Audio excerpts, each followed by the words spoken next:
લારી પર મળે એવી મસાલા ઢોસાની ભાજીની રેસીપી આજે ફ્રેન્ડ્સ આપણે શેર કરવાના છીએ। ટૂંક સમયમાં બની જાય એવી આ રેસીપી છે। બનાવવામાં ફક્ત 10 થી 15 મિનિટનો સમય લાગે છે। તો મસાલા ઢોસામાં જે આપણે ભાજી બનાવીએ છીએ એના માટે ઇન્ગ્રેડિયન્ટ્સ આપણે ચેક કરી લઈએ।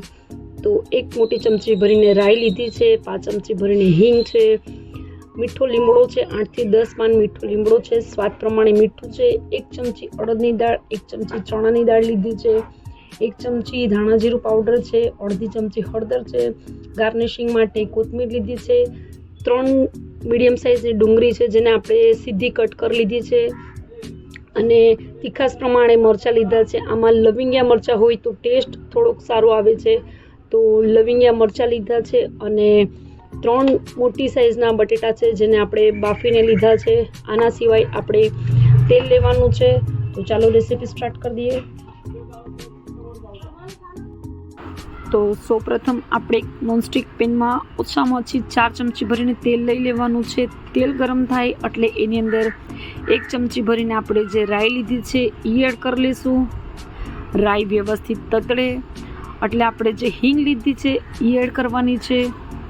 હિંગના ફ્લેવરથી ભાજીનો ટેસ્ટ ખૂબ સરસ થઈ જાય છે। હવે જે મીઠા લીમડાના પાન લીધા છે 8 થી 10 એ એડ કરી દઈશું।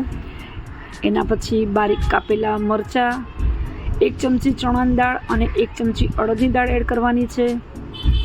અને હવે આને આપણે એકદમ વ્યવસ્થિત હલાવી લઈશું। ચણાની દાળ અને અડદની દાળ ગુલાબી રંગની થાય ત્યાં સુધી આપણે સ્લો આંચ પર આને સાતળશું।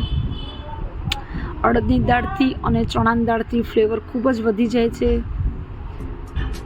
હવે આ સ્ટેજમાં આપણે અડધી ચમચી જે હળદર લીધી હતી એ એડ કરી દેવાની છે। હળદર હંમેશા તેલમાં જ એડ કરવાની જેથી કલર નીકળીને આવે। હવે આપણે એને વ્યવસ્થિત હલાવી લઈશું। આપણે જે ડુંગળી લીધી હતી લાંબી કટ કરીને એ એડ કરશું। ડુંગળી હંમેશા લાંબી જ કટ કરવાની, જ્યારે આપણે ઢોસાની ભાજી બનાવીએ ત્યારે લાંબી ડુંગળી જ હોય છે, તો આપણે એકદમ લાંબી ડુંગળી કટ કરીને લીધી છે અને એકદમ પતલી કાપવાની જેથી ચડવામાં સમય ન લાગે। હવે સ્વાદ પ્રમાણે ફક્ત કાંદા પૂરતું જ મીઠું આપણે એડ કરવાનું છે। કાંદા ગુલાબી રંગના થાય ત્યાં સુધી આપણે સ્લો આંચ પર આને સતળવા દઈશું। ફક્ત કાંદા પૂરતું જ મીઠું નાખ્યું છે, બાકીનું જે મીઠું છે આપણે બટેટા નાખશું ત્યારે એડ કરવાનું છે। હવે આને આપણે 1 મિનિટ માટે ઢાંકીને મૂકી દઈશું। 1 મિનિટ રાખશું એટલે કાંદા એકદમ સોફ્ટ થઈ જશે અને આપણા કાંદા ચડે ત્યાં સુધી આપણે બટેટા જે લીધા છે એનો ભૂકો કરી લઈશું। તો આપણે બટેટાનો વ્યવસ્થિત ભૂકો કરી લીધો છે અને એક સાઈડ 1 મિનિટનો સમય થઈ ગયો છે। આપણે કાંદા ચેક કરી લઈએ પહેલાં। તો કાંદા આપણા ગુલાબી રંગના થઈ ગયા છે વ્યવસ્થિત। કાંદા એકદમ ચડી જાય એના પછી જ આપણે બટેટા એડ કરવાના છે। તો અત્યારે આપણા કાંદા થોડા ઘણા કાચા છે, તો હવે જે ધાણા જીરું લીધું છે એ એડ કરી દઈશું અને એને વ્યવસ્થિત હલાવી દઈશું। ફક્ત 10% જેટલા કાંદા બાકી હોય ત્યારે આપણે ધાણા જીરું એડ કરવાનું છે જેથી ધાણા જીરુંનો પણ ફ્લેવર અંદર બેસી જાય। હવે જે બટેટાનો ભૂક્કો કર્યો છે એ આપણે લઈ લેવાનો છે અને વ્યવસ્થિત આને આપણે મિક્સ કરી લઈશું।